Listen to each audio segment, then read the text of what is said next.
بسم الله الرحمن الرحيم والصلاة والسلام على أشرف الأنبياء والمرسلين نبينا وحبيبنا محمد صلوات الله وسلامه عليه وعلى آله وصحبه وعلى ذريته ومن تبعهم بإحسان إلى يوم الدين. اللهم علمنا ما ينفعنا وانفعنا بما علمتنا وزدنا علما. اللهم لا علم لنا إلا ما علمتنا إنك أنت العليم الحكيم. En el nombre de Allah, el misericordioso, el compasivo, que la paz y las bendiciones de Allah sean con el profeta Muhammad sallallahu alayhi wa sallam, con su familia, con sus compañeros y con todo aquel que siga su camino hasta el día del juicio final. Pido a Allah subhanahu wa ta'ala que nos conceda el beneficio de todo lo que vamos aprendiendo, que nos permita aprender aquello que nos beneficie y que aumente nuestro conocimiento. Allahumma amin.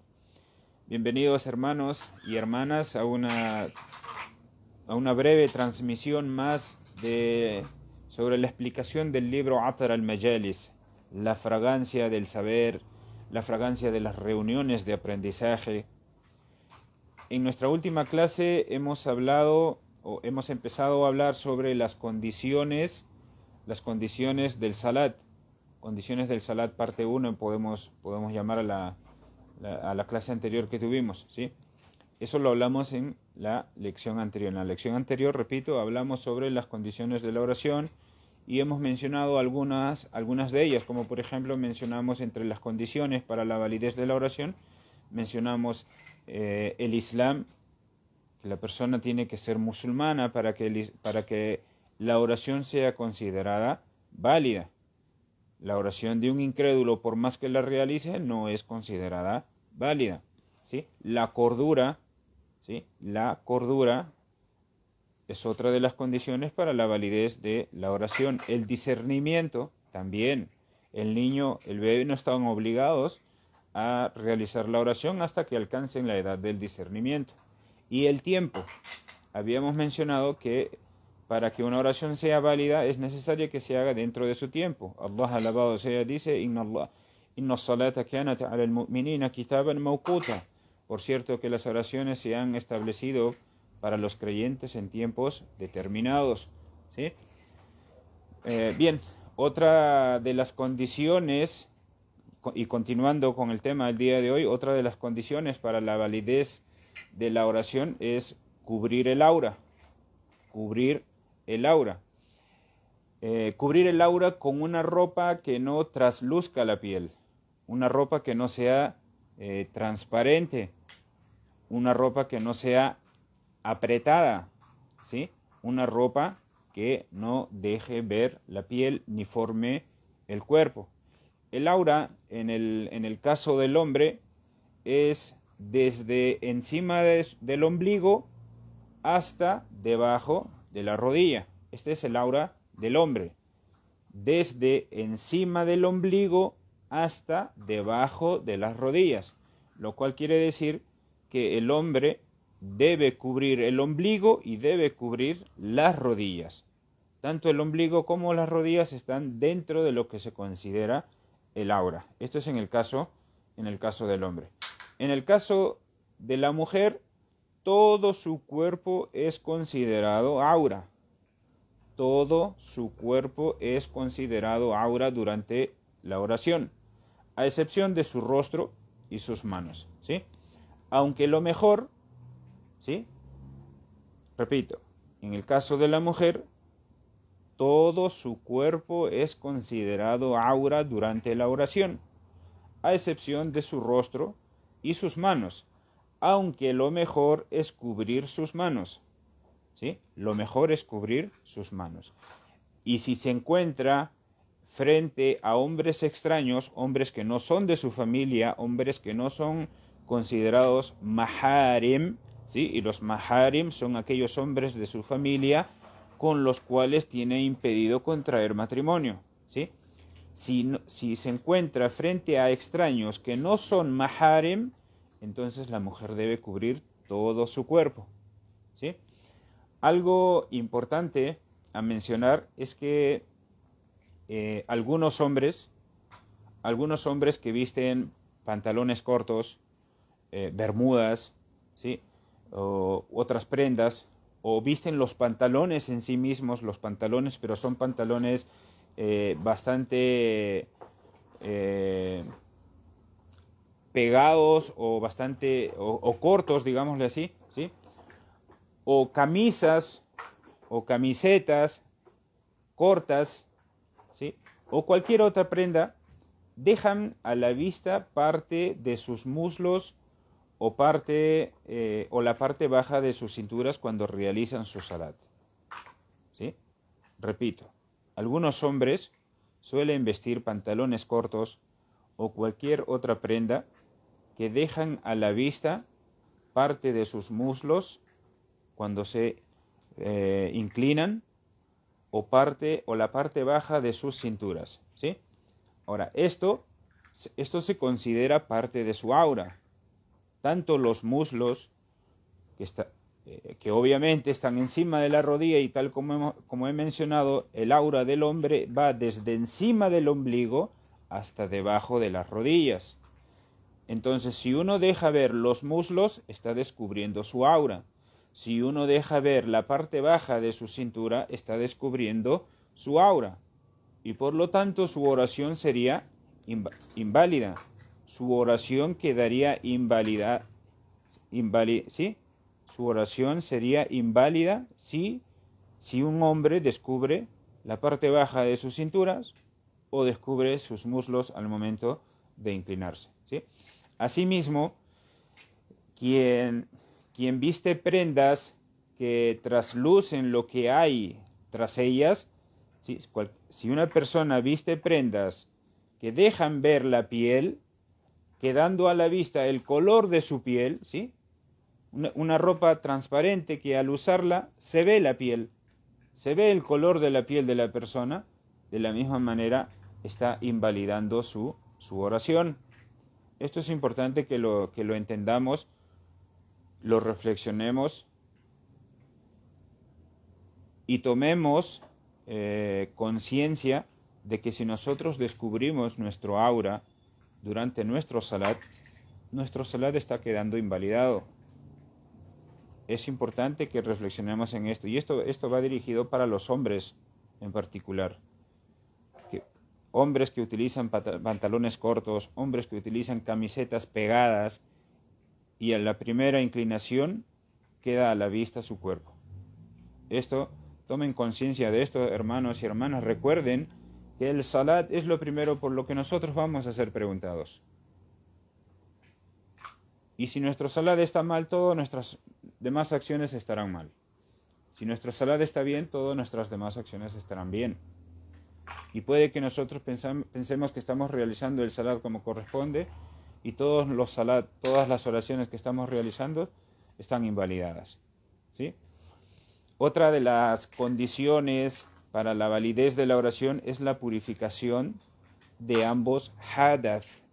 Ya hemos explicado anteriormente lo que significa el hadath. Existen los hadath menor y los hadath mayor, ¿sí? Lo que son todos aquellos sucesos que eliminan la purificación en uno mismo, ¿sí? Tanto el hadath menor y el mayor. Otra de las condiciones para la validez de la oración es la purificación de ambos hadath, el hadath menor y el hadath mayor, ¿sí? Que ya, como acabo de decir, ya lo hemos explicado anteriormente, lo que son los hadath, ¿sí? Otra de sus condiciones, ¿sí?, es eliminar las impurezas, ¿sí? Cuando digo de sus condiciones de la oración, otra de sus condiciones es eliminar las impurezas. ¿Y las impurezas de dónde debemos eliminarlas? Existen,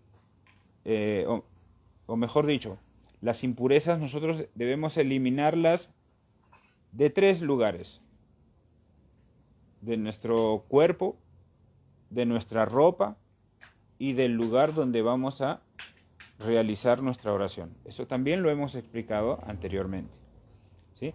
Otra de las condiciones para la validez de la oración es eliminar las impurezas del cuerpo, eliminar las impurezas de la ropa y eliminar las impurezas del lugar del lugar de oración. Si el lugar donde vamos a rezar tiene alguna impureza, debemos eliminarla primero para poder rezar en ese lugar. Si nuestra ropa tiene impurezas, debemos eliminarlas primero para poder rezar con esa ropa. Y si nuestro cuerpo tiene impurezas, pues también debemos eliminar las impurezas, asearnos bien, realizar la ablución y recién entonces cumplir con nuestra oración. El profeta Muhammad sallallahu alayhi wa sallam dijo: la salata min ghayri tahur wa la sadaqata min ghulul. ¿Sí?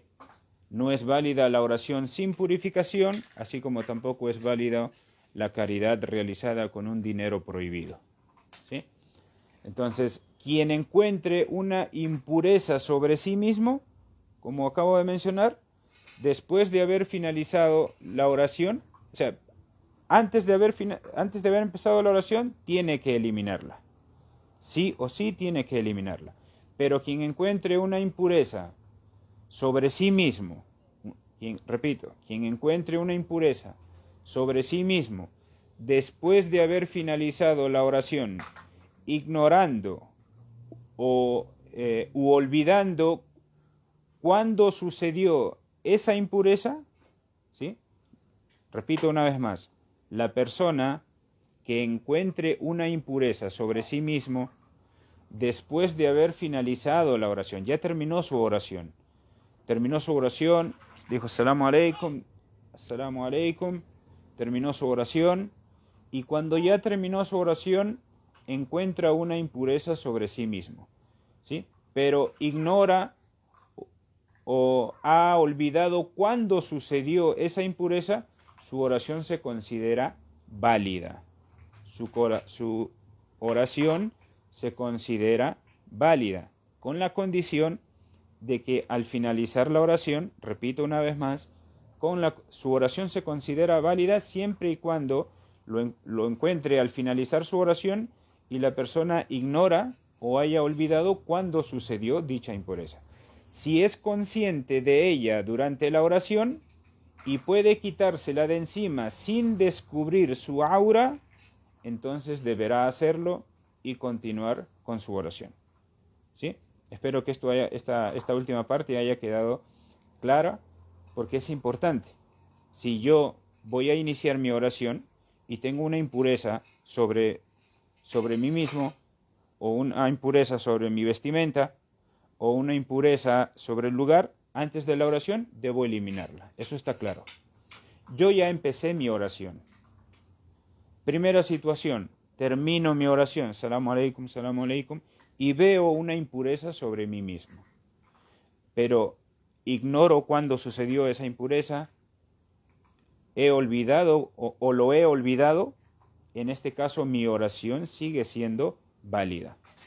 ¿Sí? Pero segunda situación, si una persona se aseguró de que no hay impurezas y estando rezando en medio de su oración visualiza una impureza y puede quitarla sin descubrir su aura, entonces debe quitarla, ¿sí? Debe quitarla y continuar con su oración, ¿sí? Otra de las condiciones de la oración es dirigirse al Qibla. Otra de las condiciones para la validez de la oración es dirigirse al Qibla.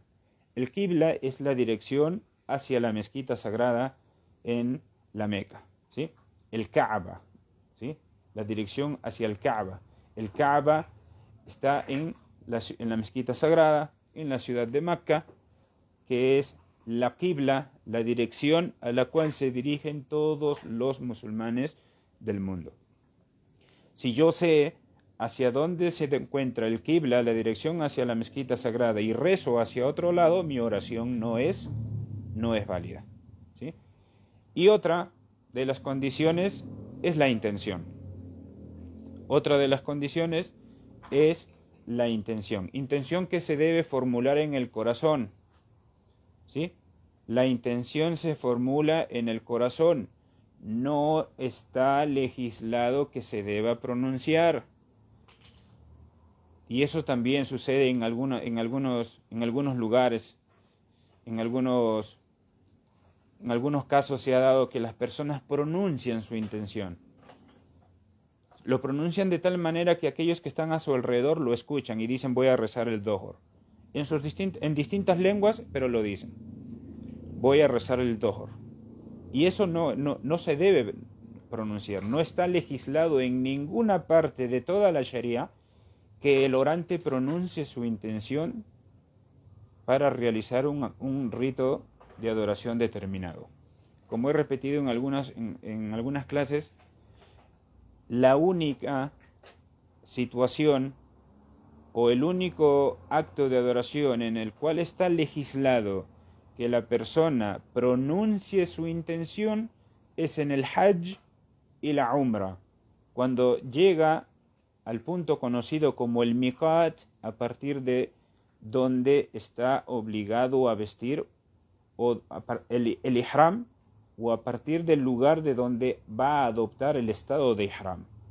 Y en ese momento la persona pronuncia su intención, dice Labbaik Allahumma Umratan o Labbaik Allahumma Hajjan, heme aquí Señor para realizar una Umra o un Hajj. Fuera de esos casos no está legislado que la persona pronuncie su intención, ¿sí? Entonces, otra de las condiciones para la validez de la oración es la intención que se debe formular en el corazón y no se debe pronunciar, ¿sí? No es válido rezar en las tumbas. Esto también es importante mencionar. Si ven a alguien que está rezando en las tumbas, aconséjenle, indíquenle que eso está prohibido. No es válido rezar en las tumbas, ¿sí? No es válido rezar en las tumbas, no es válido rezar en los cementerios como un salat más que yo haga. Eso no es válido. Y rezar en una tumba, dirigiendo el salat a una tumba determinada, eso es shirk. Eso es idolatría, que es muchísimo peor, ¿sí? No es válido rezar en las tumbas, a excepción del salat fúnebre. Claro está, ¿sí? A excepción del salat fúnebre, ¿sí? Así como tampoco es válido rezar en los establos de los camellos, ¿sí? No es válido rezar en los establos de los camellos. El lugar donde se guardan los camellos o donde se arrodillan mientras esperan a beber o después de hacerlo. Donde están los camellos no es válido rezar. Esto está mencionado en los hadices, ¿sí? Entonces, hermanos y hermanas, que Allah subhanahu wa ta'ala nos haga fervientes practicantes de la oración y de la manera en la que a Él le complace. Que Allah subhanahu wa ta'ala nos haga cada día mejores musulmanes, que nos haga, insisto una vez más, que nos haga fervientes cumplidores de la oración, como responde, como Él ama y como a Él le complace, ¿sí?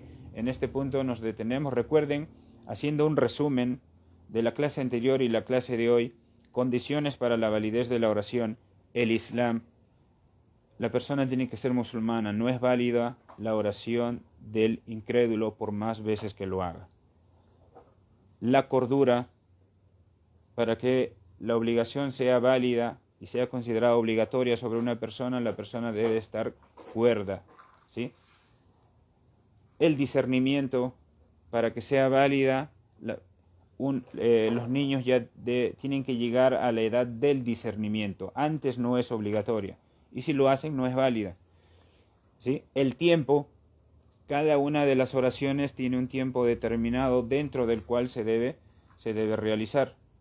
Cubrir el aura, y como hemos dicho, el aura del hombre es desde encima del ombligo hasta debajo de sus rodillas, y en el caso de la mujer, todo su cuerpo, en la oración, todo su cuerpo, a excepción del rostro y las manos, aunque lo mejor es cubrir todo, y sobre todo, si está en presencia de extraños, debe cubrir todo su cuerpo, ¿sí? La purificación, que la persona esté purificada, eliminar las impurezas, dirigirse al Qibla, la dirección hacia la mezquita sagrada, y la intención. Solo la intención es lo que hará válida nuestra oración. Nos detenemos en este punto y en la próxima lección, inshallah, vamos a hablar sobre los pilares de la oración, un asunto importantísimo los pilares de la oración. Cada uno de nosotros debería memorizarse los pilares de la oración. Cuando nos pregunten cuáles son los pilares de la oración, mencionarlos automáticamente. Así como sabemos cuáles son los pilares del Islam, debemos saber cuáles son los pilares de la oración. ¿Por qué debemos saber cuáles son los pilares de la oración? Porque si no sé cuáles son los pilares de la oración, entonces no sé cuándo debo hacer los dos sujud, las dos postraciones del error o del olvido.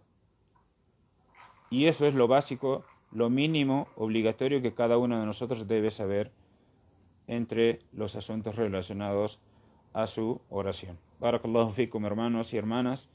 Wa jazakumullahu khairan. Wassalamu alaikum wa rahmatullahi wa barakatuh. Subhanakallahumma wa bihamdik. Ashhadu an la ilaha illa anta nastaghfiruka wa natubu ilayk.